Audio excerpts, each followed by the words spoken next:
उकाबी रूह जब बेदार होती है नौजवानों में, नजर आती है उनको रूह मंजिल अपनी आसमानों में। ओके,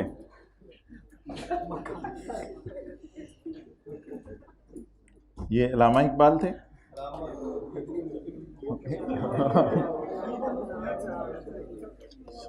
ये ना शिकवा है ना जवाब शिकवा है।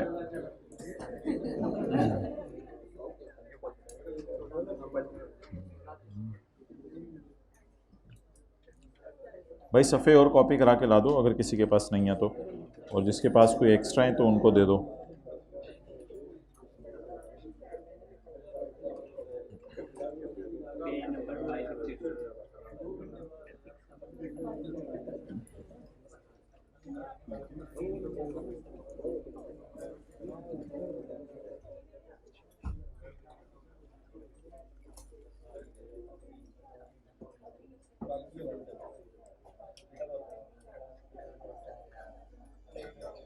तो ये कसर रहेगी थी। अब पेज 664 हमारी कहानी शुरू होगी IFRS 9 से और इंशाल्लाह ख़त्म होगी एथिक्स पर। Question number 39, page number 664।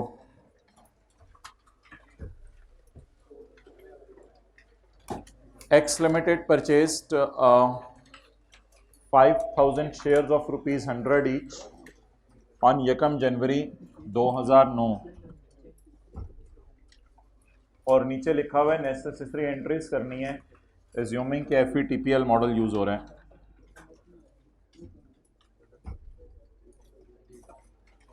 Investment in shares जी, कैश 5,000 ज़रब 100 5 लाख। अच्छा, transaction cost paid is 2%, 5 lakh का 2% लें, लेकिन इसको आप P अकाउंट में नहीं डालेंगे। अब हम ये दो एंट्रीज अलग अलग करते थे, बातें करते करते आज हमने ये दोनों इकट्ठी कर दी। Investment in shares debit 5 lakh और कैश क्रेडिट 5 लाख, ये दो अलग अलग एंट्रीज भी कर सकते हैं। एक्सपेंस डेबिट, कैश क्रेडिट, ये कराने के लिए बुलाया था, जबर तो कर जाए। We receive 15% bonus shares. लिखें जी, बोनस शेयर रिसीव करने की कोई एंट्री नहीं होती। बोनस शेयर रिसीव करने की कोई एंट्री नहीं होती।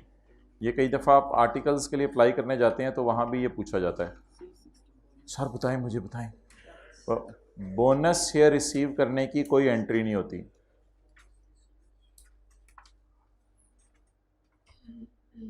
बोनस शेयर रिसीव करने की कोई एंट्री नहीं होती।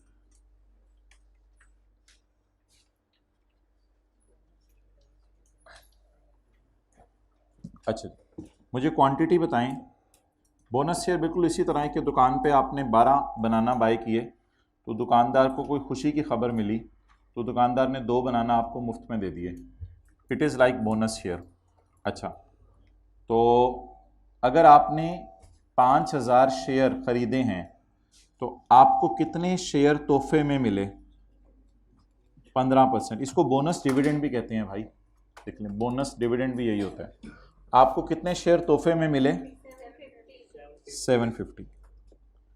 अब 1 मार्च को इसकी कोई एंट्री नहीं है, बोनस शेयर मिलने की कोई एंट्री नहीं है। सिर्फ ये होगा कि आपके पास नंबर ऑफ शेयर्स बढ़ जाएंगे। कितने शेयर आपने पैसे देके खरीदे थे 1 जनवरी की सुबह? 5,000। जनवरी फरवरी गुजरा, हो सकता है, FR 1 वालों से बात कर रहा हूं, हो सकता है 1 मार्च को 2008 के साल का फाइनल डिविडेंड अनाउंस हुआ हो। जी मुझे पता है, 8 का फाइनल 9 में, आप लोग वो भी पता है सॉरी। अच्छा, 8 का फाइनल डिविडेंड 9 में अनाउंस होता है, तो बोनस शेयर हमें मिले हैं। तो बोनस शेयर देने वाले की एंट्री क्या होती है वो हम फाइनल अकाउंट में पढ़ेंगे। बोनस शेयर हमें मिले हैं, कुछ लोगों की अलाइनमेंट नहीं इधर, तो बोनस शेयर हमें मिले हैं, तो बोनस शेयर मिलने की कोई एंट्री नहीं, सिर्फ नंबर ऑफ शेयर्स हमारी जेब में बढ़ जाएंगे। अब 5,000 शेयर हमने पैसे दे के खरीदे थे और 750 शेयर्स मेरी जेब में और हो जाएंगे। एक एंट्री ईयर एंड पे होगी जो ऑटोमेटिकली इसको टैकल कर लेगी, वो होगी ईयर एंड पे हम 5,750 शेयर्स की फेयर वैल्यू मार्केट में लगवाएंगे, तो वो ऑटोमेटिकली फिर उनका गेन रिकॉर्ड हो जाएगा, वो आपको पता भी नहीं चलेगा वैसे ही। तो इस दिन क्रॉस लगा दें, कोई एंट्री नहीं करनी, बस ये जरा देख लें क्वांटिटी बढ़ गई है, बस सवाल खत्म हुआ। ईयर एंड पे फेयर वैल्यू क्या इनकी 108, लेकिन अब शेयर कितने लूं 5,750, ज़रब 108,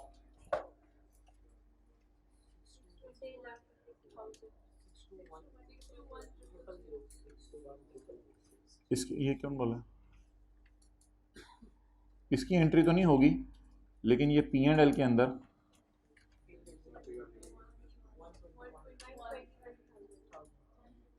121,000, तो no entry for bonus share received, only quantity increase, 750 यहाँ लिख लें। तो ईयर एंड पे 5,750 शेयर थे।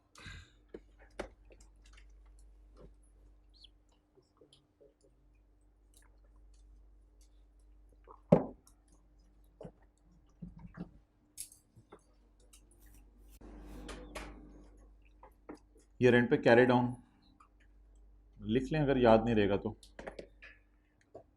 बोनस शेयर डाल के लेना है।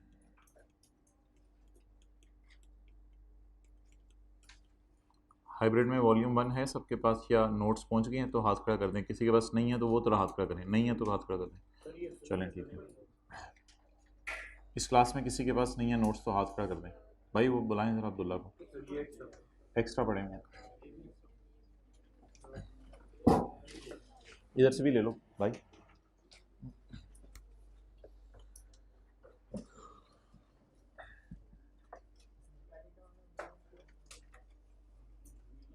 इंशाल्लाह आप आइए आज। हाँ जी, बोनस शेयर डाल के कैरी डाउन लेना है। जो भाई आपको नोट्स बांट रहे हैं उनके सर पे हाथ भी फेरते जाएं।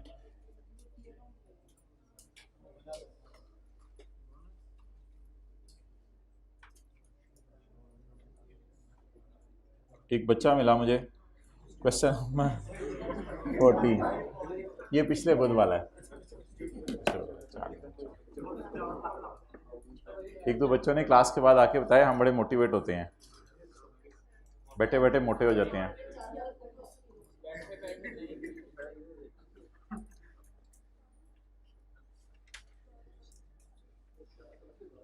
जी अगला सफ़ा है ये ना भाई ना, मेरे पास भी जवाब है फिर इसका।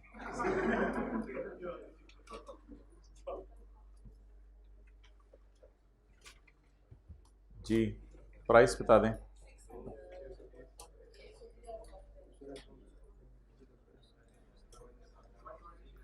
आई बॉट 5 बॉटल्स ऑफ वाटर, सऊदी अरब में बैठ के ताइफ में, price of 1 bottle is 2 Saudi riyal.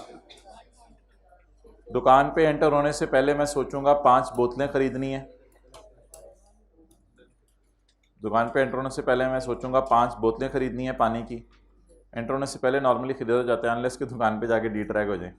Enter होने से पहले मैं सोचूंगा 5 बोतलें खरीदनी है, पहले बंदा सोचते है क्वांटिटी, फिर जो प्राइस अवेलेबल होती है ना वो अवेलेबल होती है पाक रुपीज़ में नहीं, वो सऊदी रियाल में अवेलेबल है। तो एक बोतल 2 सऊदी रियाल की है और 1 सऊदी, फिर उसके बाद अम्मा जी कहती हैं पुत्र इसको ज़रा पाक रुपीज़ में कन्वर्ट करके देख, फिर मैं देखती हूँ टूटी वाला पानी पीना है या बोतल वाला पानी पीना है, तो वुज़ू वाली जगह से ही पी के आ जा, चल नाच चपेड़ा मारा तीनों। तो अब आप मुझे ये बताएं कि 5 बोतलें ज़रब ये प्राइस होगी सऊदी रियाल के अंदर, ज़रब 60, 600 रुपये का पानी पीना, पता नहीं वारे खाता होगा या नहीं। ओके जी सरकार, आप तशरीफ ले आए, शुक्रिया। अच्छा, बाहर के मुल्क में अगर आप शेयर खरीदने जाएंगे तो पहले तो आप क्वांटिटीज माइंड में सोचेंगे, मैंने कितने शेयर खरीदने हैं। फिर बाहर के मुल्क में अगर आप शेयर खरीदेंगे, ये एक शिकायत आई है इन रोज़ में, आवाज़ बहुत आ रही है। बाहर के मुल्क में जब आप शेयर खरीदेंगे तो सबसे पहले क्वांटिटी सोचेंगे, 10,000, 15,000, 20,000 शेयर्स खरीदने में।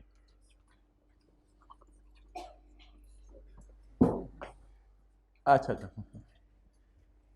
तो बाहर के मुल्क में जब आप शेयर्स खरीदने जाएंगे, एट द फर्स्ट स्पॉट आपको क्या पता होना चाहिए? क्वांटिटी। इसके बाद आपको पता होना चाहिए कि एक शेयर आपको 10 रियाल का मिलेगा, 12 रियाल का मिलेगा या 15 रियाल का मिलेगा। और इसके बाद आपको उस दिन का क्या पता होना चाहिए? Exchange rate. तो ये 3 बातें हो गई। यू नीड क्वांटिटी, मैंने कितने शेयर्स खरीदने हैं। यू नीड प्राइस पर share in foreign currency and you need exchange rate. तो इस थॉट प्रोसेस को ना जहन में रखें। आप 10,000 शेयर खरीदने गए,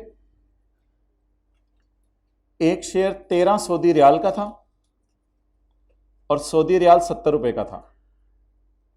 अब जब ईयर एंड आएगा तो ईयर एंड पर क्वांटिटी वही रहेगी, शेयर शायद 14 रियाल का हो गया हो और ये 71 का हो गया हो। तो वेरी सिंपल, 10,000 शेयर खरीदने, 13 सऊदी रियाल का एक शेयर है और 70 रुपए है। ये हो जाएगा मिसाल के तौर पे जिसने मैंने खरीदा कैश वाली। ईयर एंड पे मैं जाऊंगा दोबारा, शेयर मेरी जेब में कितने होंगे? 10,000। मैं सऊदी अरब की स्टॉक एक्सचेंज में जाके पूछूंगा, हाँ भाई ये शेयर कितने का हो गया? वो कहेंगे जी 14.5 रियाल का। फिर मैं पूछूंगा पाकिस्तान फ़ोन करके, रशीद करेंसी कितने दी? रशीद कहेगा भाईजान 73 रुपये दी होगी। और तेरी है तो ठीक है, वो कोई मसला नहीं, मेरे पास तो ये चीज़ें हैं, मेरी कौन सी लाइबिलिटी है? ये तो मेरी एसेट है, तो मुझे तो फ़ायदा हुआ है। तो ये कैश वाली फिगर आ जाएगी और ये इन्वेस्टमेंट अकाउंट के अंदर कैरिड ऑन वाली फिगर आ जाएगी। इन दोनों का difference what ever it may be वो आ जाएगा। अच्छा, हाँ जी, हाँ, ये तो वो कैश की एंट्री हो जाएगी ना जिस दिन खरीदा, और ये किसकी एंट्री हो जाएगी? Carry down. लेकिन कैरी डाउन की एंट्री नहीं होती, फिर इन दोनों का डिफरेंस गेन लॉस आ जाएगा। On 1 May 2012 PTCL acquired, it कहाँ से आ गया? On 1 May 2012 PTCL acquired 20,000 shares in Nike. Done. पहली क्या फिगर अवेलेबल है भाई? पहली क्या फिगर अवेलेबल है? Quantity. 20,000 ordinary shares in Nike, a Dubai based company, at a cost of AED 240। Please मुतवज्जे हों, अगर किसी को समझ आ गई तो ये फिगर उसने दे दी है, फील करें। उसने पर शेयर नहीं दी, फील करें। वो बाहर के मुल्क में गया और AED 240 के खरीदे, 240,000 टोटल दे रहा है, पर नहीं लिखा हुआ साथ। तो फील करें, आप दुकान पे गए थे, किसी को पता है कि दुकान पे आपने कितने रियाल दिए थे? 10 रियाल। दुकान पे कितने रियाल दिए थे?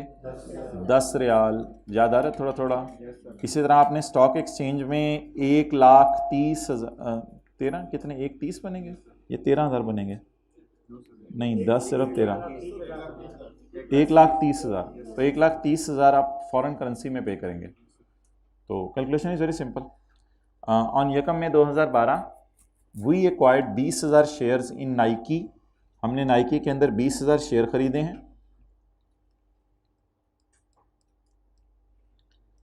कितने के?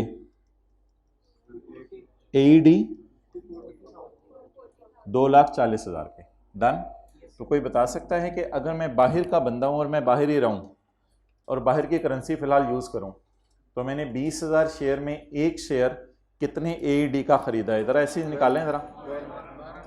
एक्सेलेंट। डिवाइड करके आपने निकाला है, क्या लिखूं इसके साथ? AED 12। ठीक है जी। तो ये एक फिगर मैंने ज़रा आपको निकाल के दिखाई। तो बताएं जी, मैं कितने शेयर सोच के गया था लेने के लिए? 20,000। अभी मुझे बाहर के मुल्क की रखें, बाहर के मुल्क के अंदर मैंने बाहर की करेंसी कितनी पे की? तो एक शेयर के पैसे 12,000। ये क्या फिगर अवेलेबल है? विच वॉज इक्विवेलेंट टू पाक रुपीज 6 मिलियन। ये पाक रुपीज में कितने रुपए बनते हैं? 6 मिलियन। तो दरमियान में क्या डालूं मैं? अगर मैं दरमियान में बैलेंसिंग फिगर निकालूं, थोड़ी सी मेरी अकल है, तो क्या निकालूं? Exchange rate. दरमियान में मैं निकालूं तो क्या निकालूंगा? Exchange rate. कोई ट्राई कर सकते हैं जरा एक्सचेंज रेट निकालने की? अगर 2,40,000 AED 60 लाख रुपए बनते हैं, तो जरा एक AED चेक करें कितने का? 25 का। इसके साथ क्या लिखूं? रुपीस। मैंने तो आपको किसी और तरह कराया है, इधर देखें। मैंने तो आपको इस तरह समझाया था, मैंने आपको इस तरह समझाया। मैंने क्या समझाया आपको? आपको क्या गिवन होगी पेपर में? क्वांटिटी। क्वांटिटी को आप मल्टीप्लाई करेंगे एक शेयर बाहर के मुल्क में 12 रुपए के बाहर की करेंसी में। लेकिन तीसरी चीज एक्सचेंज रेट। लेकिन अल्हम्दुलिल्लाह या इन्ना लिल्लाह, ये वाली फिगर और ये वाली फिगर मिसिंग थी। थोड़ी सी तो शायद अकल है हमारे में, थोड़ी सी तो शायद है अकल कि इस चीज़ को इस तरह देख लेते हैं। लेकिन मैं कंट्रोल Z दबा रहा हूँ ताकि रेड वाली फिगर आपको पता चले बैलेंसिंग निकाली है। चलें जी। वैसे मजे की बात है, एंट्री आपने 60 लाख रुपए से करनी है। मैं आपको सारी कहानी समझाने की कोशिश कर रहा हूँ। एंट्री तो 60 लाख रुपए से करनी है। चलें जी, नोट करें, रेड वाली फिगर बैलेंसिंग है।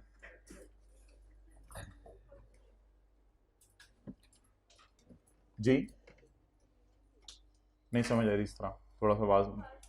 क्या क्या चीज? सवाल में एक्सचेंज रेट दिया हुआ है यकम में का? मुझे चेक कर लेने दें, अल्लाह करे वही हो। कहाँ दिया हुआ है यकम में का एक्सचेंज रेट? वो कहाँ लिखा हुआ एक्सचेंज रेट? 31 दिसंबर 12 का रेट भी 25 ही है। ये महज इत्तेफाक है तो कमाल होगी। 31 दिसंबर 12 का रेट भी 25 ही है। जबरदस्त हो गया। हमने तो यकम में 12 का रेट निकाला है, हमने तो बैलेंस ही निकाला है, गिवन नहीं है यकम में 12 का रेट।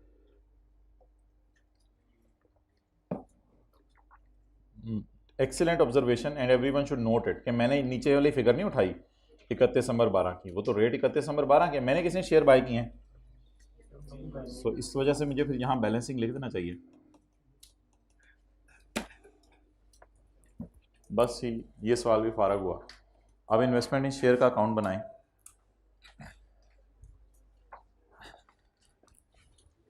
पता नहीं क्या NCI CRE पढ़ाते रहते हैं बच्चों को। IFRS 9 असल चीज़ है।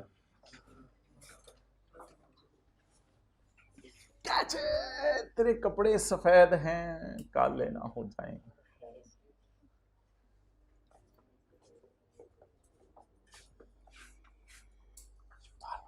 उतार लो, कुछ होगा तो नहीं वालों।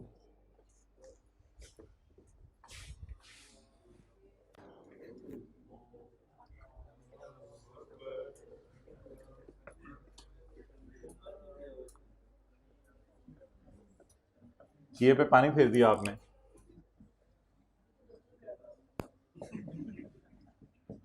इन्वेस्टमेंट इन शेयर्स, जी बताएं। कैश, पता नहीं आप रुपीज़ इन 1000 वाला स्यापा आपको तंग ना करे। मैं तो रुपीज़ इन 1000 में कोशिश करने लगा हूँ ज़रा करने की। तो 6,000 रुपये। तारीख बता दें। यकम में 12।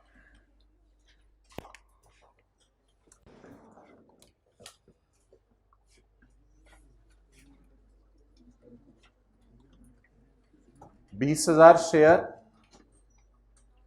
मैंने 2,40,000 में खरीदे। इसका मतलब है 12 AED का एक शेयर है जो कि बराबर था 60 लाख रुपए में।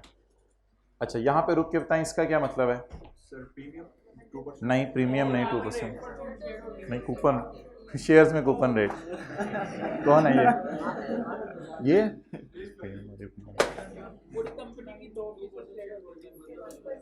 मतलब ये कि कंसोलिडेशन का स्टैंडर्ड नहीं लगाना। आपने 51% शेयर नहीं खरीदे। मतलब ये कि कंसोलिडेशन का स्टैंडर्ड नहीं लगाना कि ये मेरी सब्सिडरी नहीं बन गई, सिर्फ मैंने 1-2% शेयर खरीदे हैं।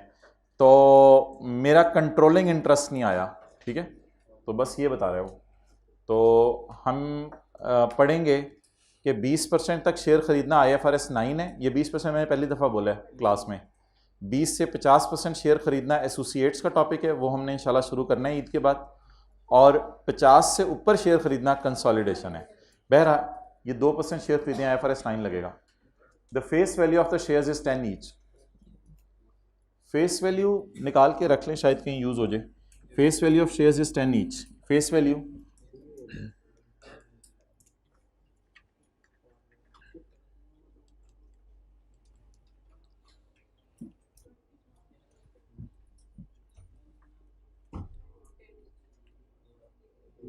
20,000 इंटू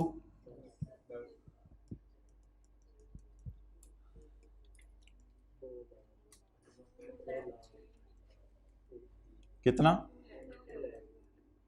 अभी AED में चरण में। तो ये क्या चक्कर है कि 2 लाख AED फेस वैल्यू और मैंने 2,40,000 नहीं है। शेयर्स प्रीमियम पे खरीदे जाते हैं, जैसे डिवेंचर्स प्रीमियम, कोई मसला नहीं।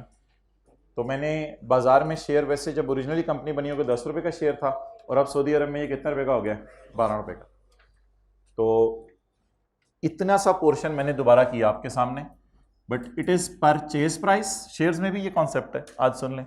It is purchase price and it is face value को भी मैंने पाक रुपीज में कन्वर्ट नहीं किया, बस कोई जरूरत नहीं। अभी फेस वैल्यू पता नहीं क्यों निकाल के रख लिया, शायद एक दिन वजह बताई थी फेस वैल्यू का क्या करना होता है।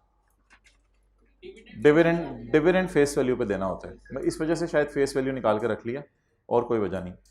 तो 2 लाख फेस वैल्यू AED वाले शेयर्स मुझे 2,40,000 में मिले। PTCL intends to hold the shares to avail benefits of regular dividends and capital gain.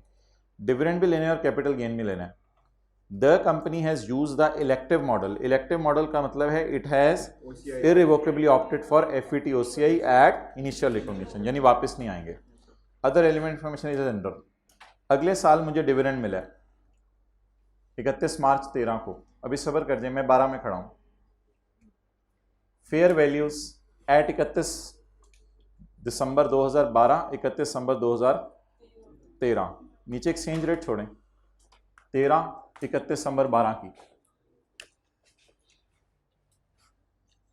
3 figures, कोई जरा सोचे कैरी डाउन में। पहले क्या लिखूं, बोतलें कितनी खरीदनी है, क्वांटिटी। क्वांटिटी कितने शेयर्स हैं, 20,000। इसके बाद मुझे बताएं कि पहले शेयर जब मैंने खरीदा था तब 12 AED का था, अब कितने का हो गया, 13 का। पहले पिछली दफ़ा हम गए थे तो सऊदी अरब के अंदर बोतल इतने की थी, इस दफ़ा गई इतने की हो गई। तो अब पिछली दफ़ा 12 रुपये का था, अब नहीं, इसके साथ लिखा करें, ऐसे मिक्स ना कर दें। 13 AED, अगर इसको आप मल्टीप्लाई कर देंगे तो ये फेयर वैल्यू कल कल आपको पेपर में ऐसे भी दे सकता है कि इसको इक्वल टू का बटन में दबाना नहीं चाह रहा, लेकिन अगर दबा दूं तो ये फेयर वैल्यू आ जाएगी इन AED, but I need fair value in. तो ये तरतीब याद रखिएगा, पहले क्वांटिटी, फिर दूसरे नंबर पर बाहर की कंट्री में वो कितने का है, फिर इन द एंड पाकिस्तान में। ये अब जरा लेटेस्ट रेट यूज करना पड़ेगा, 25। वो शायद उसी दिन वाला निकल आया इत्तेफाक में।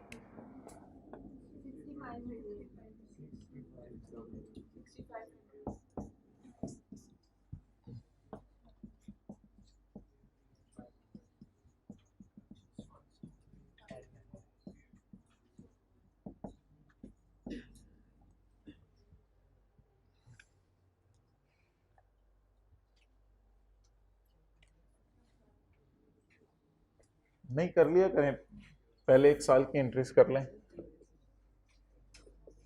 ये कम है 12।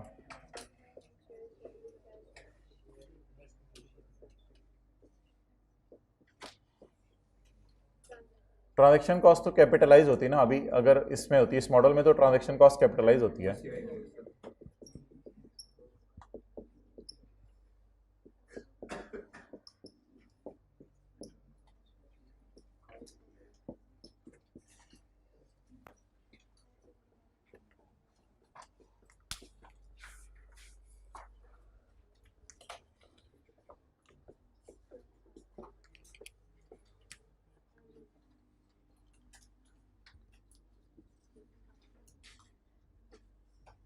बैलेंस क्रेडिट, बस अब फेयर वैल्यू रिजर्व लफ्स मैंने लिख रहा, इतना टाइम कहाँ होता है पेपर में। Balance credit, it is just for balance sheet if it is required, though if it is not required in this question, maybe it is required because I have not read the question. After solving the question normally we read requirement. oh my god, इन्ना लिल्ला। अच्छा जी, 31 number 13 की entry कर दें, कितने के जी? 15 की। 31 12 13 को value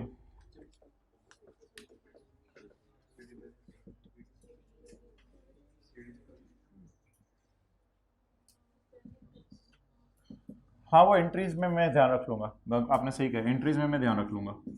carry down, कितने शेयर? 20,000। अब माशाल्लाह हमारी जो कंपनी है वो इतनी तरक्की कर रही है कि वो 20,000 वाला शेयर 15 रुपये का हो गया है, लेकिन 15 रुपये का नहीं, 15 AED का। तो अगर मैं 20,000 को 15 से मल्टीप्लाई कर लूँ तो कल कल को आई कैप पंगा लेने पे आए तो बाहर के मुल्क की फेयर वैल्यू डायरेक्ट भी दे सकता है, और टेस्ट में अगर सर पंगा लेने को आ जाए मंडे को तो भी कोई रोकने वाला नहीं। तो ज़रब 28.7,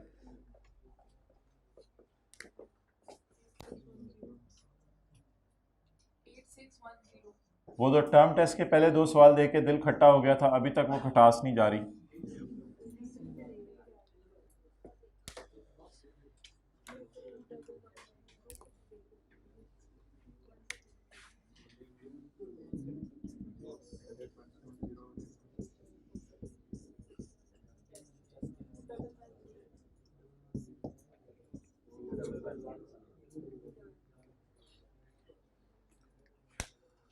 थोड़ी थोड़ी देर में चिन मिन मिन मिन बिन मिन मिन मिन शुरू कर देते हैं आप लोग। 31 मार्च 13 की एंट्री डिविडेंड वाली है, वो मैं ज़रा छोड़ा हूँ यार, तो एक ही दफ़ा इसकी मूंछों को ताव देते, ये पकड़ आज मार कर।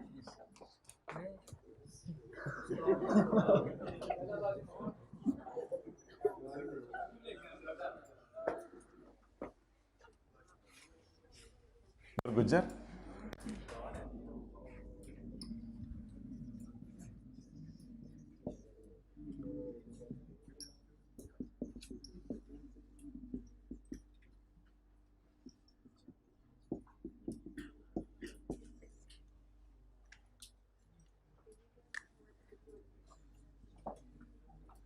Credit 500, brought down 500 for the year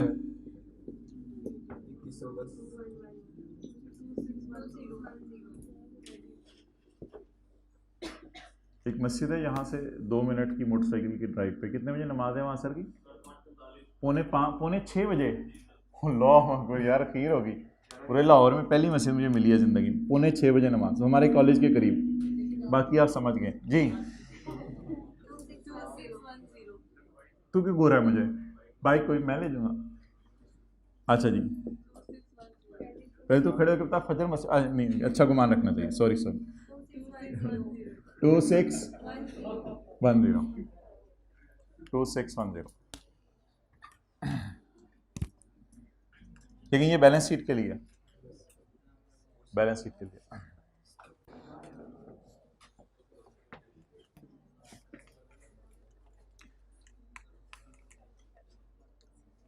पूरे सीए के खातिर आपने एक नमाज भी जानबूझ के घर में पढ़ ली ना मर्दों ने, तो ये पूरी ज़िंदगी लॉस कंपनसेट नहीं हो सकेगा, चाहे 10 गोल्ड मेडल आपने जो है अपने कंधे पे सजा लिया हो। ओके हाँ जी मैं आ रहा हूँ। क्या रह जाती है? जोहर से पहले सुन्नतें मुक़द्दा रह जाती हैं, उसके बारे में उलमा ने ये लिखा है कि 2 सुन्नतें पढ़ने के बाद 4 सुन्नतें पढ़ ली जाएँ। अच्छा 31 मार्च 2013, 31 मार्च 2013। अच्छा जी और कुछ मैं तो सीए करा दूँगा। अच्छा कैश डेबिट, सही कह रहे हो यार, dividend income credited is other income. तू नीचा ले कैसे रहेगी इसी में? फेस वैल्यू पकड़े, face value 2 lakh AED, please 2 lakh AED भाई ये नीचा ब्रेक ये पॉज कर दो यार। 2 लाख AED एक फिगर हमने पहले निकाल के रखी हुई है। 2 लाख AED जरब 15%, ये कैश डिविडेंड है इंटू 15%, 30,000 AED। व्हाट इज, क्योंकि कुछ बच्चे ऐसे देख रहे हैं, तो व्हाट इज 2 लाख AED?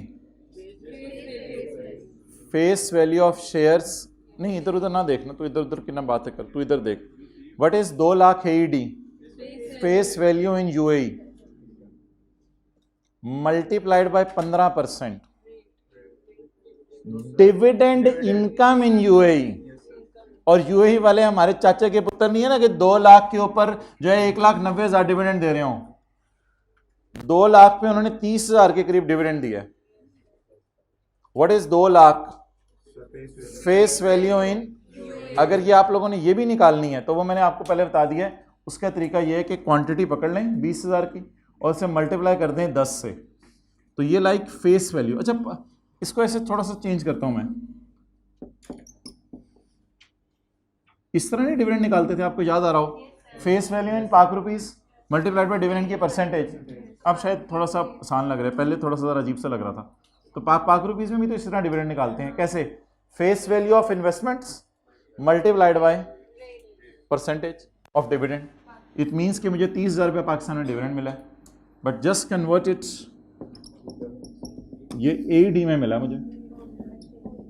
तो अब ये ऐसे रटा ना मारे, what is 2 lakh face value बाहर के मुल्क में, तो फिर बाहर के मुल्क थोड़ी देर चले जाएं, जरा 15%, तो 30,000 बाहर के मुल्क का डिविडेंड। तो पहले तो मैं इसको लिख लूं जरा, डिविडेंड इनकम, ये है जी मेरी डिविडेंड इनकम।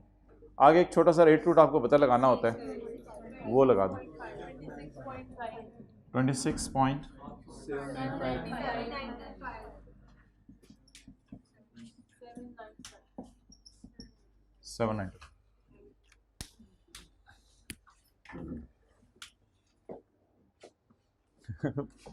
भाई ने माथे को ऐनक पहनाई हुई थी, नए सन ग्लासेस लेते हैं ना लोग, आज धूप नहीं निकली, हाँ फिर वो इधर लगा लेते हैं अगर धूप निकले तो पता चले। मैं आपकी बात नहीं कर रहा, वो ऐसे हंसते हैं जैसे आपको मैंने कभी देखा था इस तरह।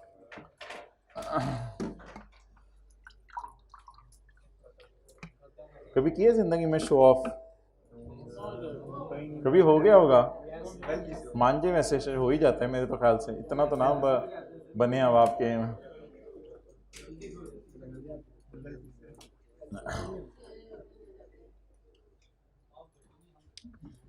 बच्चे हैं नहीं, सब इनको पता है अपनी जो चीज़ें हैं, ये नहीं चलेगा किसी को, बच्चे हैं अपने काम की चीज़ें इनको सारी पता है।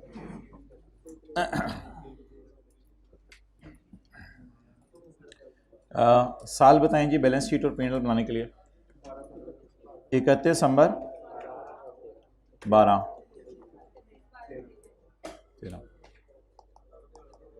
ना ना भाई ना ना ना, इन्वेस्टमेंट कैरी डाउन पहले साल का,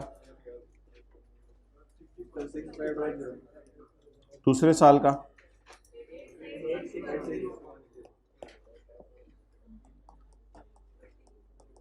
ये देखो ना, ये बोलते हैं फेयर वैल्यू रिजर्व,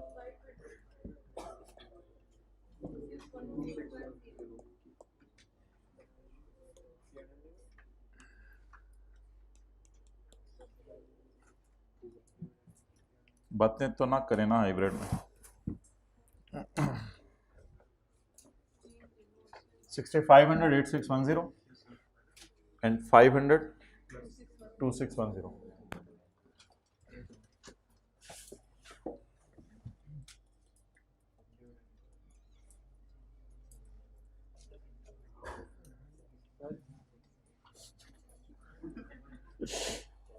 सही है।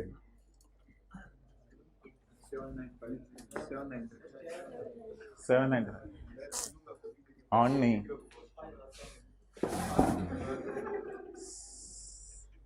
795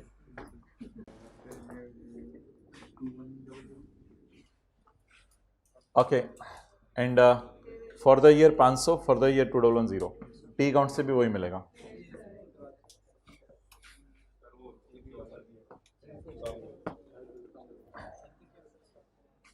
क्या करना है इसको थोड़ा सा भाई, इधर हो ना, उठो भाई, इधर हो ना,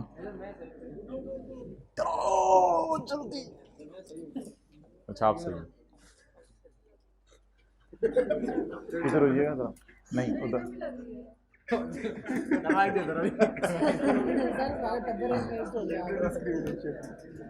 रिमोट लाओ, इसको 23 पे करो और इसके पर ऊपर करो 500 और 2100 10, 500 इधर आ गया और 2110 इधर आ गया।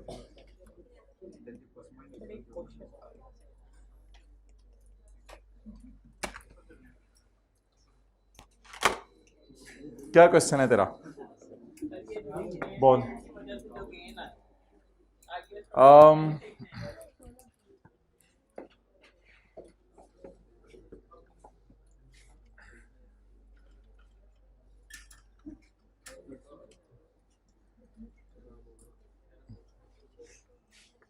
खामोश। अच्छा भाई, भाई का ये सवाल है, सरकार तुसी ना बोलिया करो, ਤੁਹਾਡੀ ਮਿਹਰਬਾਨੀ। अच्छा, क्वांटिटी रिमेन सेम। कह रहे हैं ये वाला जो गेन है ये बनता है as per IFRS 9, it is fair value gain, and this is as per IAS 21। तो IAS 21 में ये लिखा था कि जहां पर फेयर वैल्यू गेन जाए, IAS 21 ढेर हो जाता है, IAS 21 की नहीं चलती, IAS 21 दूसरे स्टैंडर्ड के चलता है पीछे। अगर IAS 16 है तो उसके पीछे चलेगा। इधर प्रिवेल करेगा IFRS 9। IFRS 9 ने जब हुक्म दे दिया कि FET OCI का गेन OCI में जाएगा तो फेयर वैल्यू का गेन उसके ताबे होने की वजह से OCI में चला जाएगा। तो अलग से इस तरह नहीं करेंगे कि P&L में कुछ लेके जाए। और अगर ये FETPL मॉडल होता तो यहीं पे मैं ये इसके साथ P&L लिख देता, यहीं पे P&L लिख देता। ये नोट कर लें।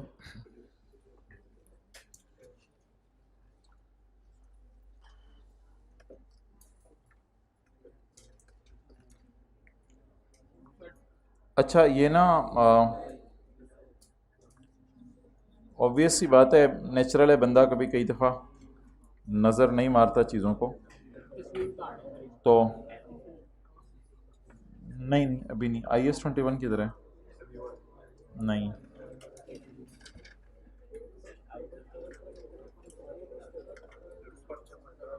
नहीं ऊपर नहीं।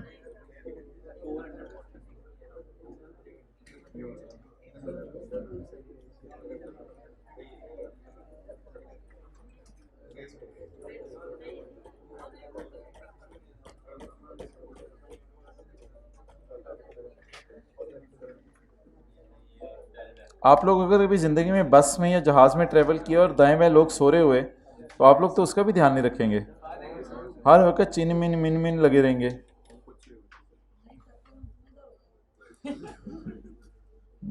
मेरा नहीं ख्याल Rashid.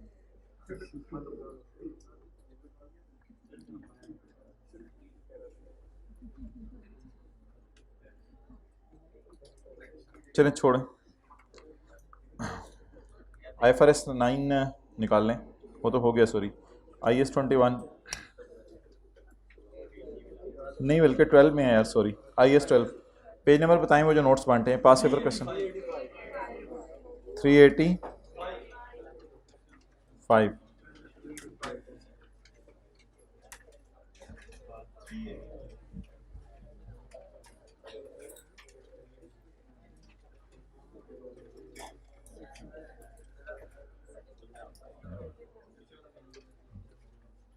385 past paper question number 15 point number BII।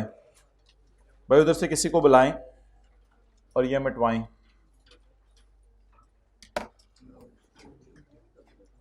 On 1 January 2021 हमारे साल के पहले दिन, बड़ा आसान सा सवाल है, SL acquired shares in limited for ₹70 million. Being a teacher कुछ लोग ऐसी बात तवक्को नहीं कर रहे होते। अच्छा, फॉर 70 मिलियन ये कंपनी खुद कौन है? अगर वो फनी है तो ये सरप्राइज है, लोग सारे एक ही बिरादरी दिन है। अम्मी अबू अमेजिंग। अच्छा, on 1 January 2021 SL acquired shares in Funny Limited for ₹70 million. उत्ते साड़ियां चीकां निकलियां होंदियां ने, सरप्राइज ते फनी आई कैप में देखो। द इन्वेस्टमेंट, बी कॉन्फिडेंट, मतलब लगे रहा करें पेपर में आखिरी टाइम तक। The investment in FL was subsequently measured eight FETPL, फारक सा मॉडल, पहली जो क्लास थी IFRS 9। तो परचेज प्राइस बता दें 70। Investment in FL was subsequently measured at during the year SL received 4 million as dividend. इसकी अच्छा एंट्रीज करके बताते हैं। 70 की क्या एंट्री की? Investment debit cash credit. 4 million की क्या एंट्री की? Cash debit dividend income credit. At year end a gain of 10 million was recorded. At year end a gain खुद दे दिया या कैरी डाउन दिया है? गेन दे दिया। At year end a gain of 10 million was recorded as fair value adjustment. So that is all about accounting. देख लें, that is all about accounting. ये accounting है।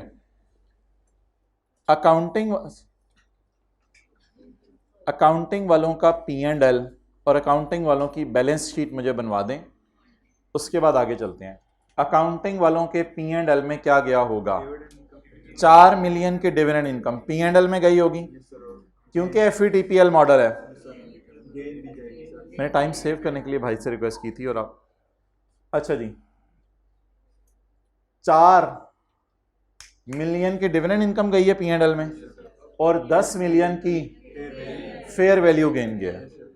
ये जा चुका है, लेकिन IAS 12 इस पे बेस नहीं करता, वो गई हुई चीजों को उल्टवाता है।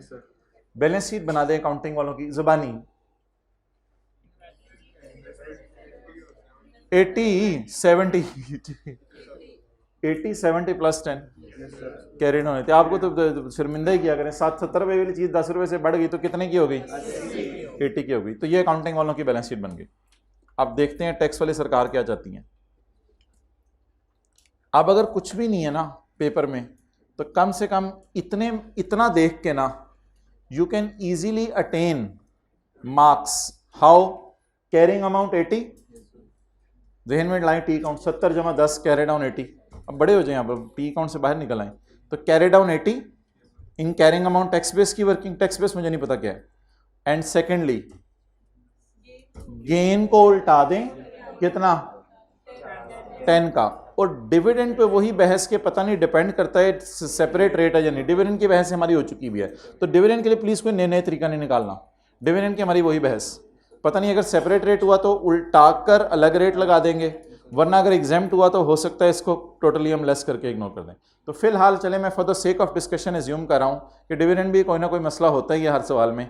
तो 2 काम करने हैं जिससे आपके इजी मार्क्स आ जाने हैं। 4 और 10 उल्टा देना है करंट टैक्स की वर्किंग में, और कैरी डाउन आपने ले लेना है 70 नहीं 80। चलें, carrying amount, tax base, difference, tax rate और टैक्स। करंट टैक्स की वर्किंग,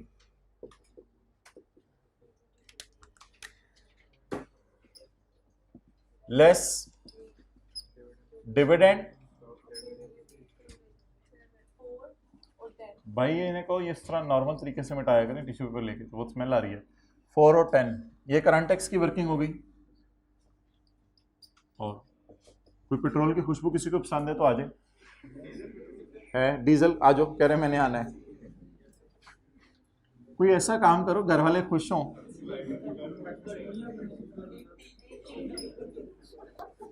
क्या करना शुरू कर दें? कुतब तू पूर्वकार नाम है तेरा इसलिए। हाँ आप ही कुतब है मेरे ख्याल से। तो आपने एक दफा याद नहीं मुझे कहा था कि पूरे कॉलेज में आपको ये वाला नाम सिर्फ मेरा ही मिलेगा, तो उस वक्त से कोई कुतब सीए में नहीं आया। तूने क्या बोला वो फिक्रा नोट करें।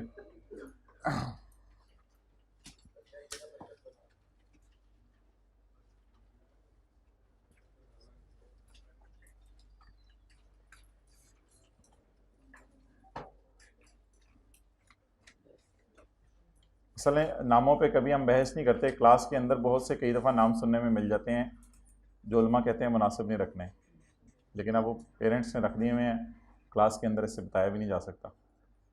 ये ना हो क्लास के बाद सारे पहुँचे हों मेरा ज़रा ये नाम है चेक करके बता दें।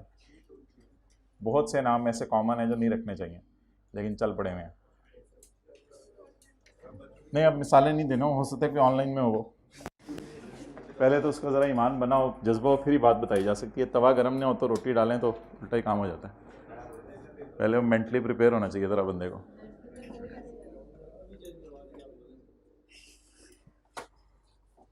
अच्छा जी आगे चलें।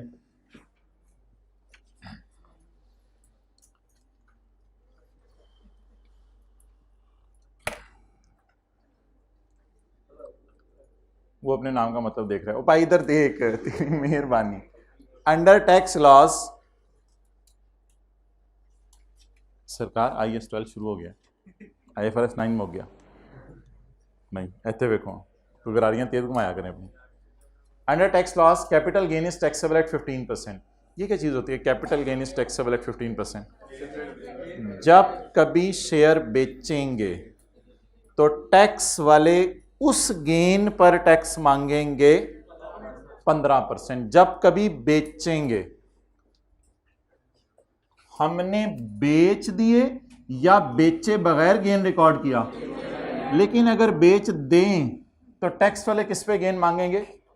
15% at the time of sale. चलें इसको जरा साइड पे रखें। While dividend is taxable at and normal tax rate is. आप बता दें डिविडेंड का क्या करते थे।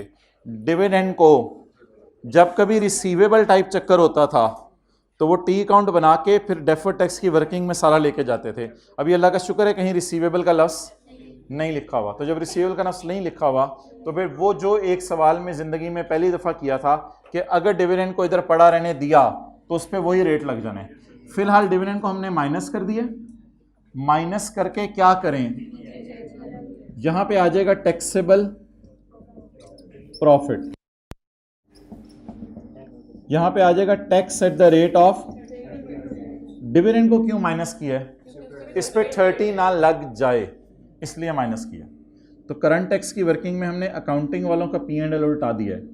अब टैक्स 10 पर 30 लगना है या tax at the of 10% on 10 4 10% on 4 0.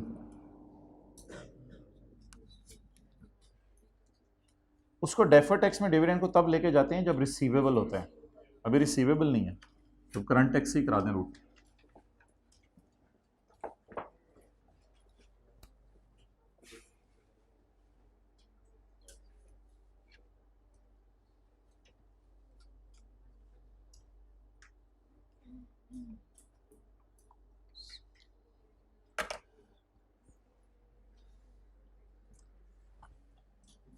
ये लाइन पढ़ें और बताएं टैक्स बेस। ये लाइन पढ़ें और इन्वेस्टमेंट की टैक्स बेस बताएं। टैक्स वालों के मुताबिक, बल्कि मेरे ख्याल से अब मेजर लोग ऐसे बैठे हैं जो या टैक्स पढ़े हैं या पढ़ लिया हुआ है। टैक्स वालों के मुताबिक आप शेयर खरीदते थे 2010 में और बेचते थे जाके 2016 में, बीच में कुछ नहीं करते थे। टैक्स की क्लास थोड़ी सी ज़हन में लाएं, बीच में कुछ नहीं करते थे। 10 में खरीद के 16 में बेचते थे, सारा गेन 16 में रिकॉर्ड होता था। ये करते थे शायद टैक्स की क्लास में। इधर आए आप, इसका मतलब है टैक्स वाले हर साल ऐसा नहीं कहते कि ओ शेयर महंगा हो गया, ओ तेरी खैर, ओ महंगा हो गया टैक्स दो, इस तरह टैक्स वाले नहीं कहते। वो वेट करते हैं, वेट करते हैं, वेट करते हैं। ये एग्जैक्ट अल्लाह का शुक्र है वो चीज आ गई जो लकीली आपने किसी जमाने में टैक्स में पड़ी हुई। Under tax laws gain is taxable at the time of sale. Tax वाले कहते हैं जब कभी बिकेगा तो गेन पे टैक्स देना। हमने तो अकाउंटिंग में 10 रुपए बिके बगैर ही डालनी है, तो इट मीन्स के शायद टैक्स वालों की, अच्छा कैश की एंट्री दोनों की नजर में सेम होती है। इट मीन्स कि अगर टैक्स वालों की नजर में अकाउंट बनाऊं, वैसे तो बनाने की जरूरत नहीं है, ज़बानी समझ आ गया, तो वो कॉस्ट या हिस्टोरिकल कॉस्ट मॉडल ही फॉलो करना चाह रहे हैं। कितने का शेयर खरीदे? They are saying the gain will be added, no, कहते हैं गेन विल बी एडेड ना करें, gain will be taxable at the time of sale, so it is not sold. तो ये हिस्टोरिकल कॉस्ट पे फिर रखेंगे। कैरी डाउन कितना आ गया? 70। 10 को कब छेड़ेंगे? कभी जब कभी अगर अगले साल के अगले दिन ही बिक जाए तो फिर 10 इनकी नजर में क्या होगा? Capital gain. वो अगले साल इनकम में डालेंगे फिर ये 10। फिलहाल इस तरह ज्यादा अच्छा समझ आता है कि अगले साल के अगले दिन पहले दिन ही बिक जाए तो फिर ये 10 रुपए पे टैक्स मांग लेंगे। तो फिलहाल अगर मैंने 10 रुपए को उनकी नजर में भी इनकम में डाल दिया तो फिर तो अभी टैक्स देना पड़ेगा 10 रुपए पे। टैक्स वाले तो इस पे टैक्स मांग नहीं रहे, तो बस टैक्स वाले शायद एक एक्चुअल गेन की तरफ जाएंगे। और यही बात सारी उसमें थी IAS 16 में। रीवैल्यूएशन को हम इग्नोर करते थे।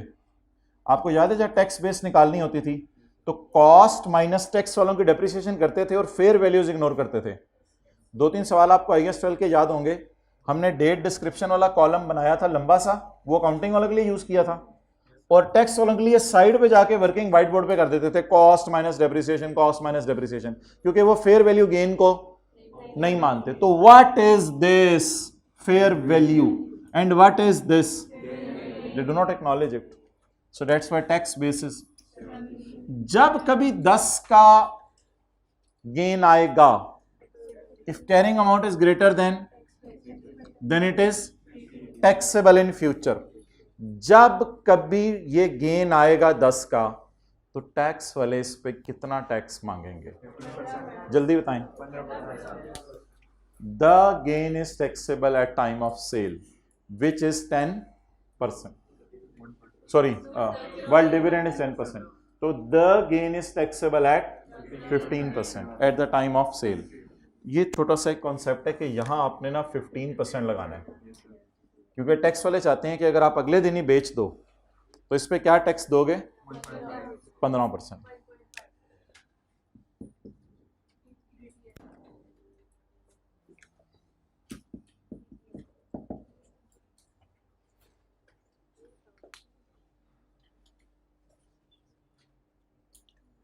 तो लिखें जी, डेफर टैक्स की वर्किंग में इन्वेस्टमेंट्स पर कैपिटल गेन का टैक्स रेट लगाएंगे। इधर देखें, डेफर्ड टैक्स की वर्किंग में इन्वेस्टमेंट इन शेयर्स पर, डेफर्ड टैक्स की वर्किंग में इन्वेस्टमेंट इन शेयर्स पर कैपिटल गेन का टैक्स रेट लगाएंगे।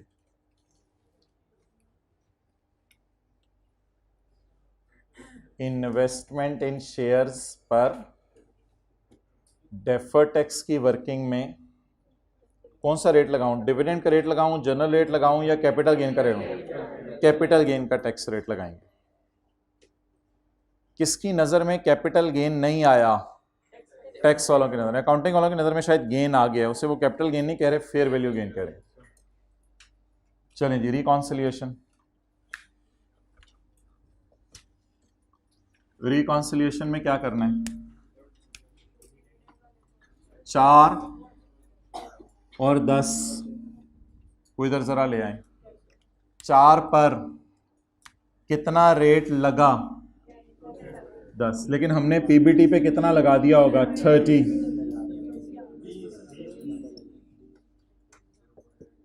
10 पर कितना रेट इधर लग गया होगा?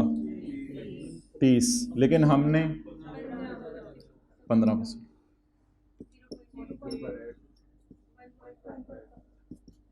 कंप्लीट।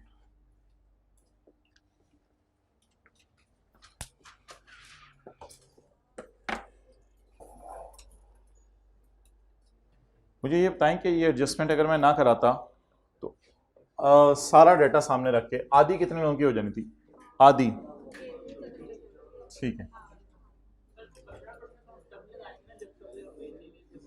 नहीं नहीं, ये 15 वो नहीं है, ये असल में लकीली 15 है, ये 30 माइनस 15 वाला 15 है। ठीक है, जनरल रेट कितना है? 30। लग कितना गया?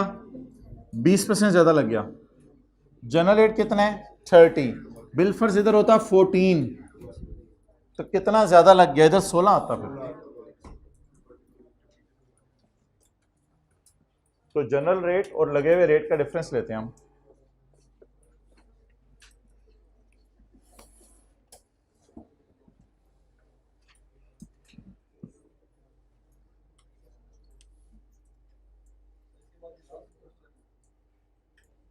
इस तरह के सवाल क्लास में ना पूछा करें, कुछ बातें दिल में भी रखनी होती हैं।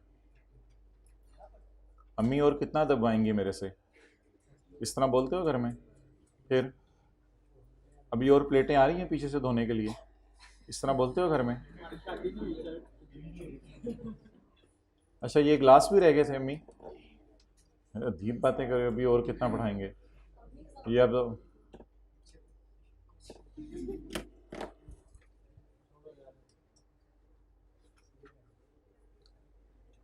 कोई एक मसला हो तो बंदा उसे हल करे। पेज 386। ये बीकन हाउस और इन्होंने ये आप लोगों को सिखाई नहीं है सारी चीज़ें स्कूलों ने, लकास वगैरह, लकास पता है, और कौन कौन से स्कूल हैं? LGS ने सिखाई नहीं जाती उधर ये चीज़ें? नहीं सिखाते उधर? अच्छा चलें आगे चलें। Page number 386, page number 386। जल्दी से कर दें 1-2 मिनट के अंदर। पॉइंट नंबर 5 वही IFRS 9 की एडजस्टमेंट है। क्वेश्चन नंबर 16 यार, अगला सवाल क्वेश्चन नंबर 16। अब तो माशाल्लाह बड़े हो गए हैं, ट्राई करें ज़रा। क्वेश्चन नंबर 16 एडजस्टमेंट नंबर 5 जो सामने खुली हुई है।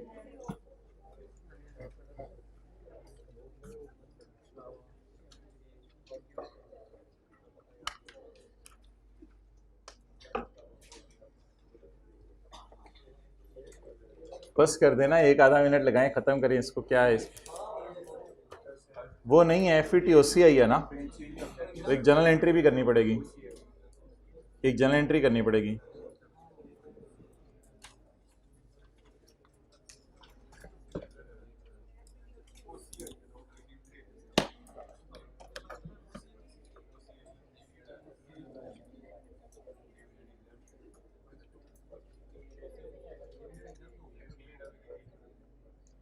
ज़ुबानी ज़ुबानी किसने सोच लिया? ज़ुबानी ज़ुबानी। अच्छा, ऑन 1 मई 2021 हमारा साल ख़त्म होने से जनरल टैक्स रेट है 35% इस साल का।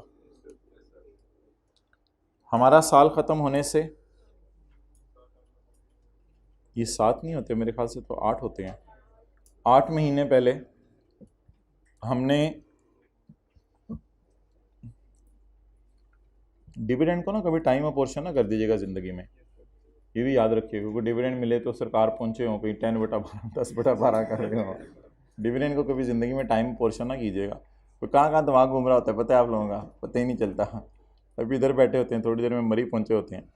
1 मई 2021 PL acquired 5% shares for 75 million. ये 5% शेयर्स का मतलब है 51% नहीं खरीदे, तो ये हमारी सब्सिडरी नहीं बनी, या IFRS 9 लगेगा। For 75 million.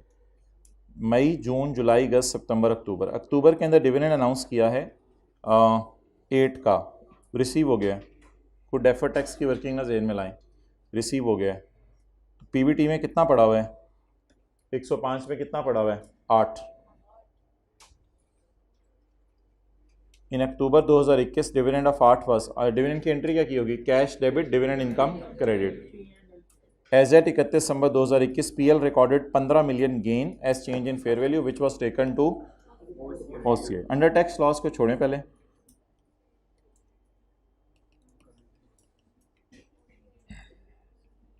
एक minute.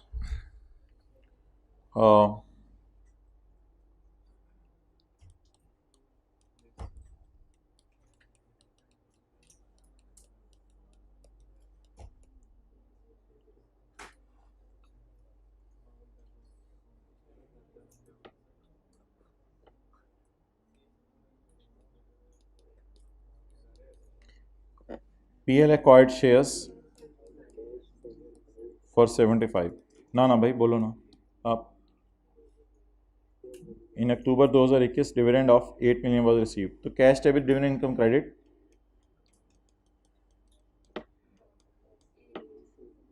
Eight 31 December 2021 PL recorded 15 million as gain for change in fair value and was taken to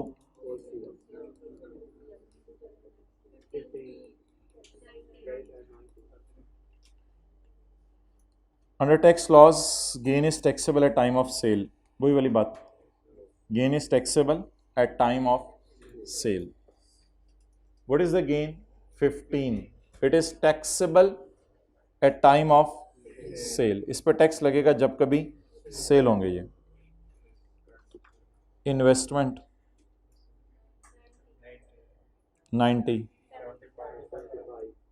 75। Please please please आप लोगों ने 15 को उल्टाना नहीं है करंट टैक्स की वर्किंग में, क्योंकि करंट टैक्स की वर्किंग शुरू होती है पीबीटी से। तो पीबीटी तो with in P and L होता है।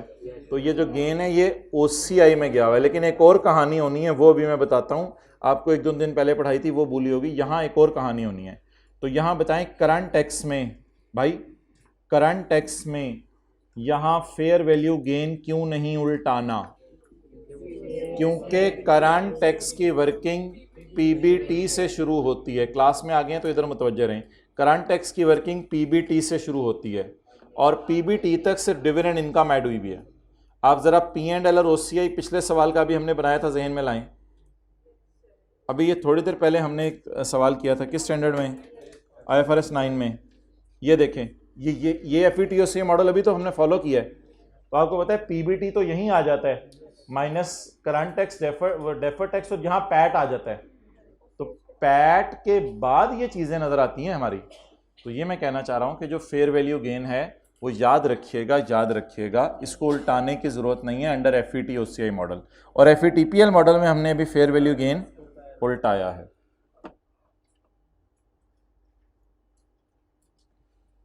तो इसलिए फेयर वैल्यू गेन मैं नहीं उल्टा रहा, लेकिन एक एंट्री होगी वो मैं बताऊँगा। और अच्छा जी, आप पहले डिविडेंड को ज़रा फारग कर लें। While dividend income is exempt from, तो बस ठीक है, नीचे ला के 0% लगा दें।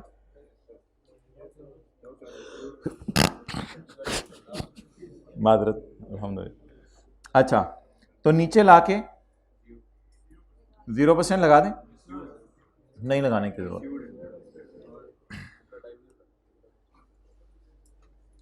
तो थोड़ी थोड़ी चेंज देखें। उधर डिविडेंड पे रेट क्या था?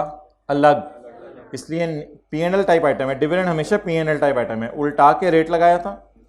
इधर डिविडेंड पे उल्टा के रेट क्यों नहीं लगा रहे? क्योंकि एग्जाम्प्ट है। वो तो पहली वाली क्लासों की तरह समझ लें। उधर carrying amount tax base same रही जिससे पहले निकाली थी। एक चीज नहीं उल्टाई, फेयर वैल्यू गेन, उसकी आपने एंट्री करनी है। जगह निकाल लेते हैं यहां।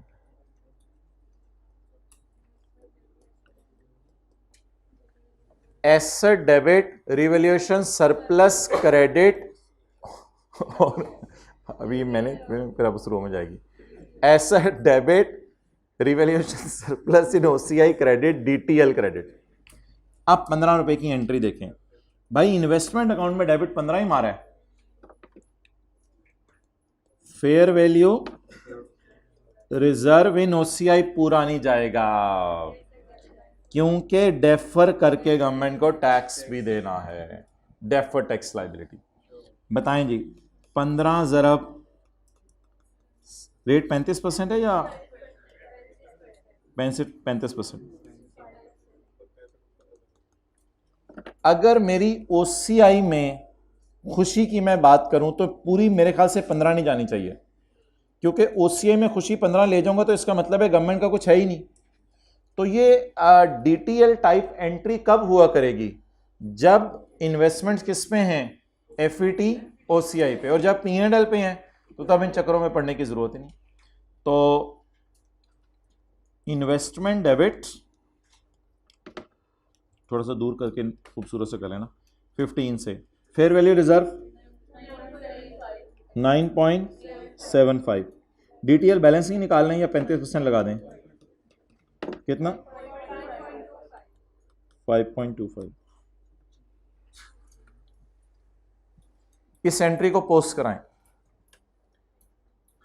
इन्वेस्टमेंट डेबिट 15, जाके देखें हो गई?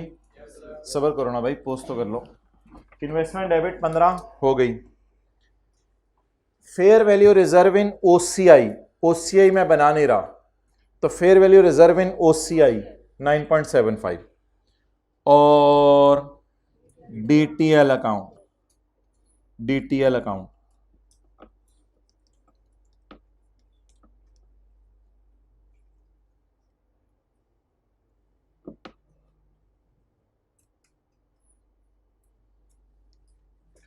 वो डेफर टैक्स, ये करंट टैक्स, वो टी अकाउंट और ये जनरल एंट्री। जनरल एंट्री को डीटीएल के अकाउंट में डलवा दें। डीटीएल के अकाउंट में किस साइड पे? क्रेडिट 5 पॉइंट, वहाँ यहाँ एसेट आता था, यहाँ इन्वेस्टमेंट का लफ्ज़ आएगा। बाकी बीडी सीडी इंशाल्लाह उसी तरह निकलेंगे जिससे पहले निकलते हैं। अभी तस्वीर नहीं खींचनी, डिफरेंस बता दें। 15। पिछले सवाल में रेट दिया हुआ था कैपिटल गेन का, लिखें इस सवाल में कैपिटल गेन का रेट नहीं दिया हुआ। चले मैं लिख देता हूं आके, हाइब्रिड में लिखें इस सवाल में कैपिटल गेन का रेट नहीं दिया हुआ। क्या करें फिर? 0%। शिवाश्री माथे क्रिकेट खेलता था ना, 0% है।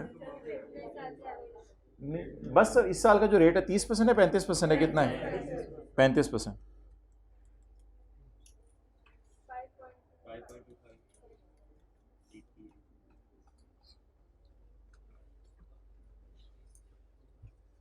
क्या करना है? मैं अपने घर से लाया हूँ एसी, आपके एसी ने बाजार किया हुआ है।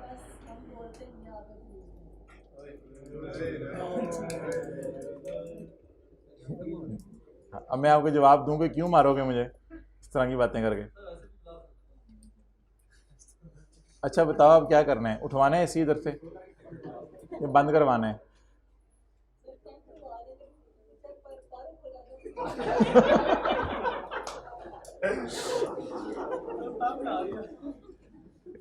कल से ना आप मेरे पास बैठा करो, ठीक है?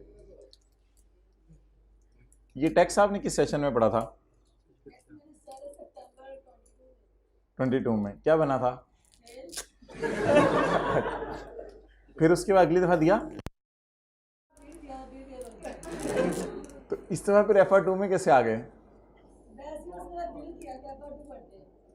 अच्छा, पिछली दफा क्या हुआ है रिजल्ट जो भी आया? कॉस्ट। और उससे पिछली दफा?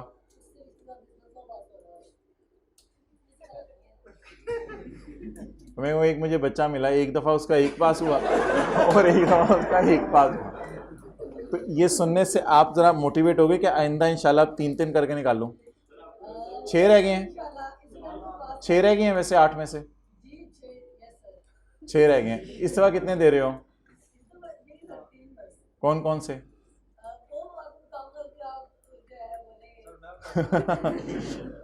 वो मैं आपको बताऊंगा तो आप बोलेंगे, यानी घर में भी अब्बू मैं आपको ये बताऊंगा तो आप बोलेंगे।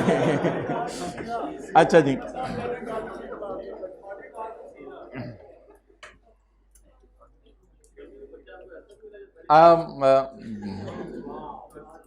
चलें जी, इट्स ओवर। ये इट्स ऑल अबाउट बोलें, पहले में एफईटीपीएल था और दूसरे में एफईटीओसी और टेस्ट में इन्वेस्टमेंट इन डिवेंचर्स।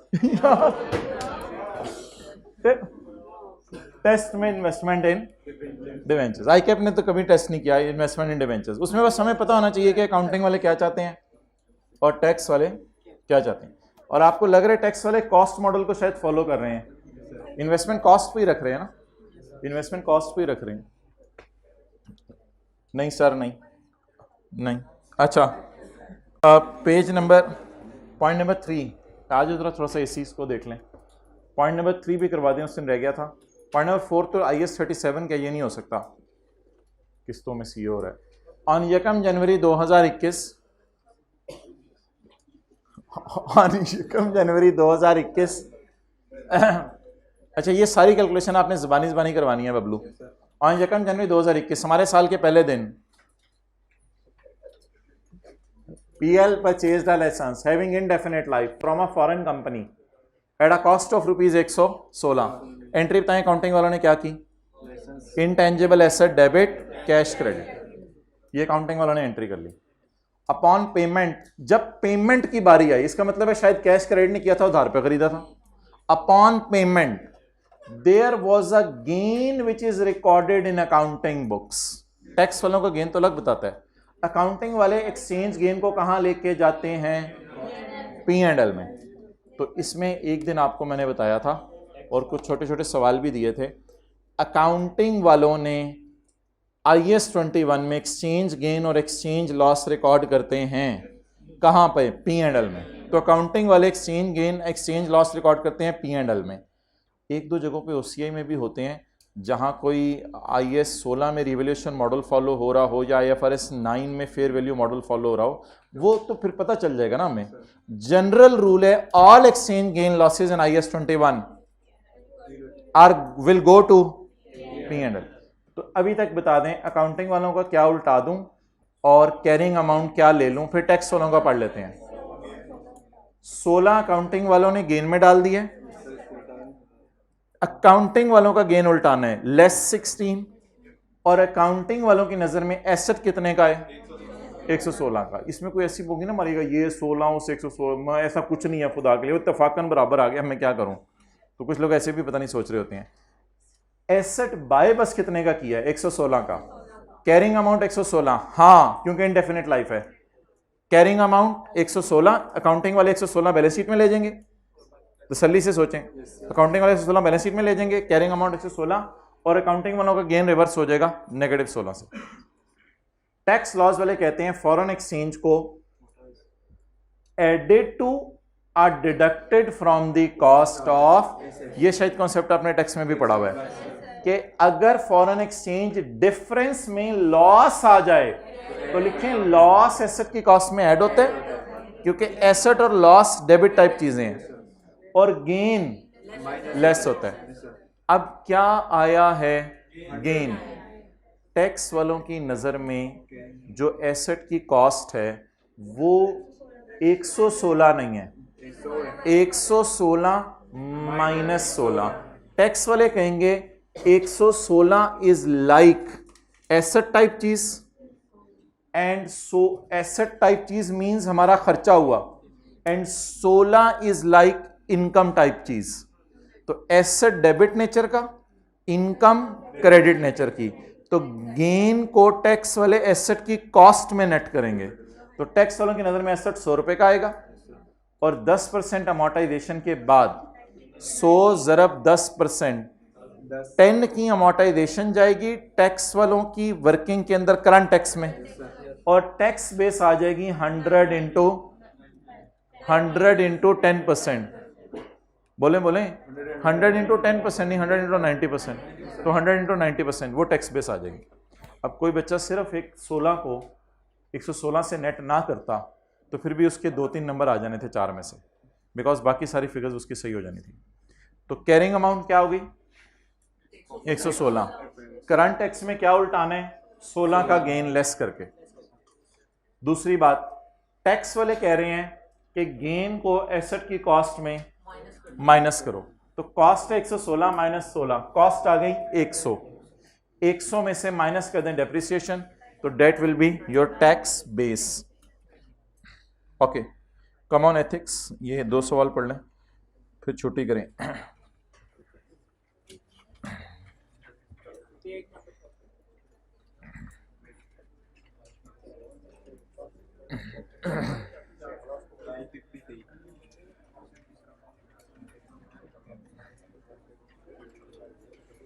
वो मुझे याद कराइएगा IFRS 16 का जो आपको सवाल करवाया था ना, वो सवाल इंशाल्लाह पास पेपर क्वेश्चन 15 का बी, वो मैं अगले दिन आके ना वाइट बोर्ड पे आपके आने से पहले ज़रा लिख के रखूँगा। इधर मुझे फील हो रहा था बाद में क्लास की किचमिचिच मच गई थी, तो वहाँ ज़रा प्रॉपर नीट करके नोट कर दूँगा आपके आने से पहले, और इधर डिस्कस भी कर लेंगे कि वर्किंग 0 में क्या जाना है, वर्किंग 1 में क्या जाना है, और जनरल एंट्री कैसे होनी है, वो जो लास्ट क्लास में एंड पे जाके बात की थी। अच्छा जी, बाकी is ACA is working as finance manager at Kiwi Limited. आसान वाला सवाल पहले कर लेते हैं, आसान तो सारे ही हैं। क्वेश्चन नंबर 7, हाँ आपने CA कर लिया इसलिए आप कह सकते हैं, हमें कभी देखें कौन सा कॉपी करवाया हुआ है, 6 कॉपी करवाया हुआ है। Zia is a chartered accountant, इसके पीछे अंत तक मेहनतें हैं। ज़िया CA बन गया, बन गया अल्हम्दुलिल्लाह बन गया, तो दिन रात उसने एक ठीक है, उम्र नहीं बता रहा मैं आपको उसकी। Zia is a chartered accountant माशाल्लाह। मैट्रिक कितने साल में हो रहा है आजकल? 16 साल में, 15 साल में भी हो रहा है। 15 जमा 2 17 में FSC, 18 19 21 साल में CA करके लोग फारग, लोग नहीं फारग हो गए होते, मतलब ये 21 साल में लोगों ने CA को फारग कर दिया होता है। मिल रहे हैं मार्केट, एक बंदा मिला। Question, Zia is a CA and works as a finance, साथ वाले देखें कितना 18 का हो गया, ये 17 का है। अच्छा, Zia is a chartered accountant and works as a financial controller. Yes 21 वाला है, आई हैव हर्ड, ज़्यादा कर दी मैंने, 22 कर लूँ। अच्छा, Zia is chartered accountant works as financial controller in Unique Engineering Limited. UEL is currently considering the acquisition of Top Storage Limited. UEL parent समझ लें, ये पेरेंट कंपनी है, ये कोई टॉप स्टोरेज कंपनी को एक्वायर करना चाह रही है। And Zia is a member of team which is currently negotiating the purchase with management of TSL। तो UEL is like PTCL, Zia is employee in PTCL। Zia Saudi king से जब मीटिंग थी जिसमें यूफोन को बाय किया जाना था, तो ज़िया को भी हम ले गए। ऑब्वियसली असल तो डायरेक्टर्स गए होंगे PTCL के, तो साथ ज़िया को भी ले गए कि हबीबी यल्ला यल्ला के साथ तू अरबी अरबी बोलेगा और साथ तू उधर बैठ के हमारी तरह बातें नोट डाउन करेगा, तू फाइनेंशियल कंट्रोलर है और 1-2 मीटिंग में तुझे अगर ले जाए तो ज़्यादा चौड़ा ना हो जी, कभी कभी तुझे ले जाया करेंगे। तो ज़िया को भी मीटिंग में ले गए जहाँ हमने बहुत एक बड़ी कंपनी को खरीदने जा रहे थे। And Zia is a member of team which is currently negotiating the deal with the management of TSL। तो TSL की जो मैनेजमेंट है उससे डिस्कशन हो रही है। After becoming aware of future purchase, ये पता चल रहा होता है ना साथ साथ पेपर में, future purchase. After becoming aware of future purchase, future purchase का पता चलने के बाद कि परचेज हो जानी है सब्सिडरी, ज़िया ने आया और ज़िया ने अपनी बानों को और अपने शौकत को कहा कि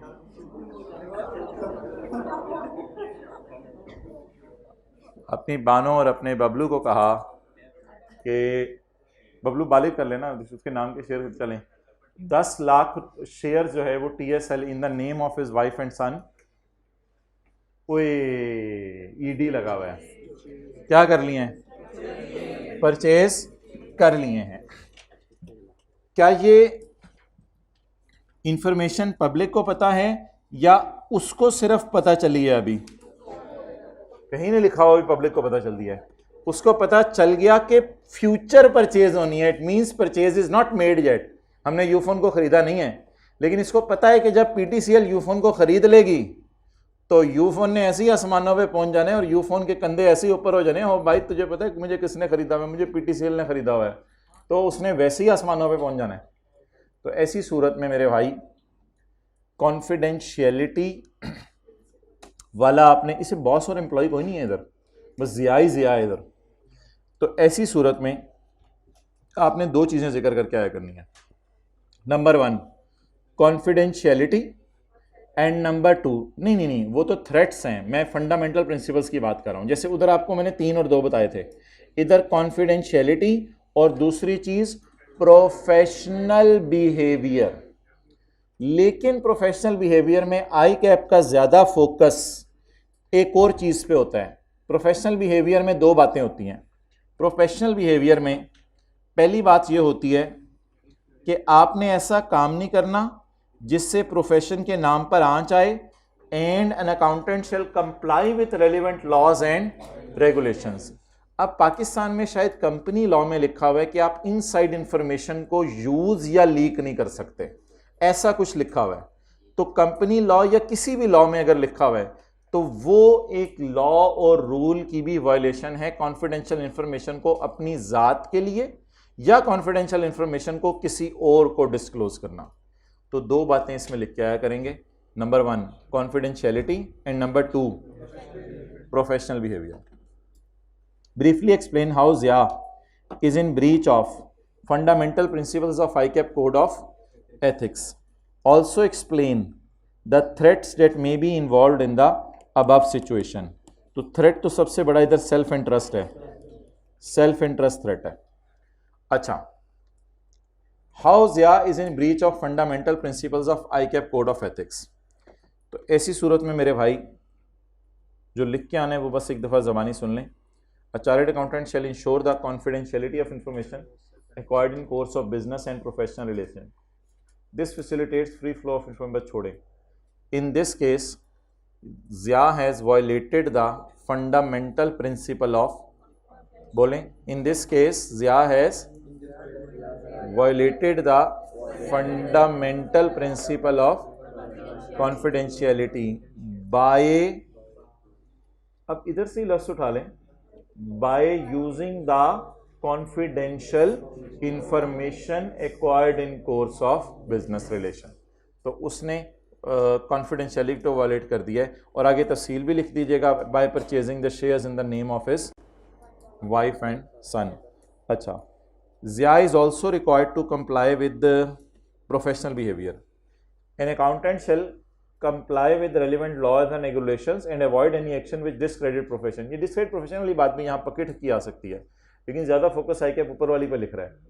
तो ये लिखने के बाद, in this case Zia is violating the laws and regulations relating to confidentiality. तो वो लॉज एंड रेगुलेशंस को वायलेट कर रहा है, जिसकी वजह से he is in breach of fundamental principle of professional behaviour. Next, threat जो फील कर रहे हैं, he is facing self interest threat because of buying shares in the name of his son and wife. असल में तो अपने लिए share खरीदे हैं, वो उसके नाम उसने बस लगवा दिए ताकि मैं बच जाऊं। क्वेश्चन नंबर 2 है, बस फिर छुट्टी। Bakir ACA is working as finance manager at Kiwi Limited, a listed company. थोड़ा सा कहानी ना समझिएगा, एक नई बात है इसमें। बाकिर एक चार्टर्ड अकाउंटेंट है, वो कीवी लिमिटेड के अंदर फाइनेंस मैनेजर है, एंड रिपोर्ट्स टू शाहिद, और वो शाहिद को रिपोर्ट कर रहा है, who is CFO of the company. जो बॉस कौन है? शाहिद। एम्प्लॉय कौन है? बाकिर। पिछले सवाल में बॉस का जिक्र नहीं था। Before the date of sign off issuance of KL's financial statement, KL financial statement sign होने से पहले for the year ended 30/6/2018, Zahoor, तेरा ज़हूर क्यों हुआ? वो तो सवाल तो बाकिर और शाहिद का चल रहा है। ज़हूर एक म्यूचुअल फ्रेंड है, बाकिर के साथ फुटबॉल खेलता था और शाहिद के साथ क्रिकेट खेलता था, दोनों का ही दोस्त है। ज़हूर informed employee that boss has recommended him। ज़हूर ने छोटे को बताया है कि तुम्हारा जो बड़ा बॉस है ना, तुम्हें पता है वो मेरा भी दोस्त है, जिससे तुम मेरे दोस्त हो। तो Zahoor has informed Baqir that Shahid has recommended him to purchase KL shares as higher earning per share is expected this year। तो ऑब्वियसली शाहिद तो बिजनेस का CFO है, उसको तो पता होगा कितने प्रॉफिट आने वाले हैं। Zahoor also sought Baqir advice on this matter. Zahoor ने क्या मुझे ज़रा मशवरा दे दूँ, मैं क्या करूँ? देंगे मशवरा या चुप कर जाएंगे?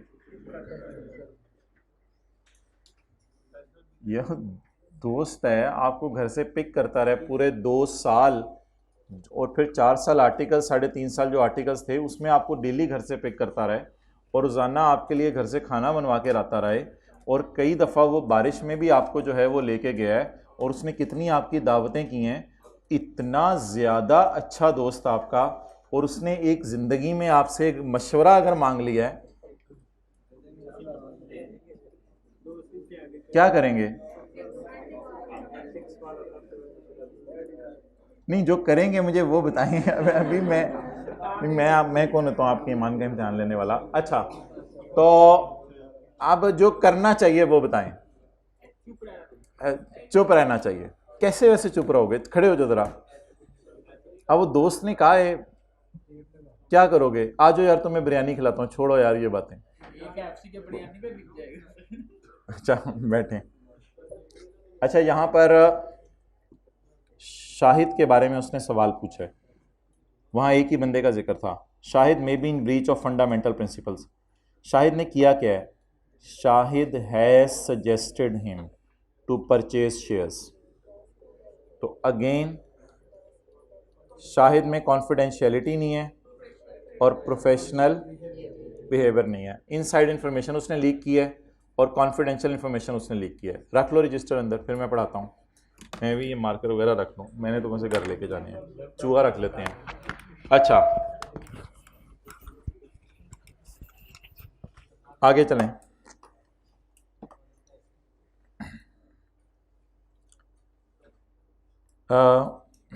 Also state the potential threat. Yes, I know there are some threats, but it's not time to discuss it here. Examiner, you can meet me on Token Nasbek at ICAP. I will certainly tell you. Also explain the potential threats. Hybrid में उठ जाएं please. Also state the potential threats that Bakir may face in the above circumstances and how he should respond. इधर देख लें आप, बाकिर जो है वो कैसे पोटेंशियल थ्रेट्स कौन से फेस कर रहा है, यानी कौन सा उसका मसला है, बताएं जी कौन सा थ्रेट है? इंटिमिडेशन थ्रेट तो है, क्योंकि इंटिमिडेशन थ्रेट पे ना एक लाइन लिखाएंगे तो बड़ा अच्छा हो जाएगा कि अगर ये ऑर्गेनाइजेशन में किसी को भी बताता है कि बॉस ने ऐसा किया है तो वो जॉब जाने का खतरा है। तो इस वजह से एक इंटिमिडेशन थ्रेट तो है कि ये खामोश रहेगा और किसी को बताएगा नहीं। और दूसरा सेल्फ इंटरेस्ट थ्रेट ये है कि इसकी दोस्ती स्टेक पे लग जाएगी अगर ये इसको, क्या खतरात हैं जो आपको रोक रहे हैं, बल्कि क्या खतरात हैं जो आप फेस करें जिसकी वजह से आप गलत साइड पे जा सकते हैं। आपकी दोस्ती स्टेक पे जा सकती है, that is self interest threat. And दूसरा, बॉस के खिलाफ अगर आप विसल ब्लोइंग करते हैं और बोलते हैं तो बॉस के खिलाफ बोलना जॉब को स्टेक पे डाल सकता है। अंग्रेजी पढ़ें, कौन सा क्वेश्चन है? 2. An accountant shall comply with relevant laws and regulations and avoid any conduct that miscredit the profession. ये कॉपी पेस्ट हो गया। According to Zahur, ये कौन है? दोस्त। Boss revealed inside information which is non-compliance of regulations relating to inside information. Inside information leak करना पाकिस्तान के कानून की वायलेशन है। And this act also discredit the profession भी उसने डाल दिया। As a result, Shahid has breached this. A CA shall ensure the confidentiality of information. In the given scenario, Shahid misused the information for advantage of his friend. So Shahid has breached his principle. एक ये वाला सवाल याद कर लीजिएगा, एक पास का question number 1। ये 2 सवाल याद कर लेंगे तो मेजर चीज़ें आपकी कवर हो जाएंगी। दोनों किस्म के scenarios. Threat faced by Baqir, Bakir may face intimidation threat from his superior if he raises objection on non-compliance of regulations by Shahid.